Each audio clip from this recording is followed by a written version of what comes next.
ข้าวดาวกินเบียร์เมาไอ้ภูเกาลักยังหมูฮอดเชื่อ ไอ้เฟกจีคือจะได้ข้าวดาวอยู่ภูเกาลักเด้อภูเกาลักยังไปบ่ฮอดรถตีสร้างอย่างเป็นบ่ได้จะเพื่อนเต็ม1 โมงได้ตอนนี้อยู่แถวบ้านอยู่แถว ไกลอันนั้นไกล3 แยกอันมาหลายเติมแต่ได้บ้านที่อย่างนี้3 แยกไปซื้อแล้วไป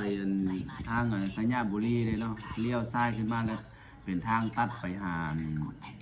อย่างกกสีเด้แต่ยังบ่ฮอดเชื่อเกียมสิขึ้นภูเกาลักนี่นะขึ้นเบื้องหลวงพระบางที่ขึ้นไปเด้อ ผมคิดจะ นี่ไปหาภูเกาลักนี่ประมาณ1 ชั่วโมงกว่า ผมคิดจะเขาดาวเขาดาวยังมีอยู่ โอ้ยผมมีแล้ว หมดแล้ว หมดแล้ว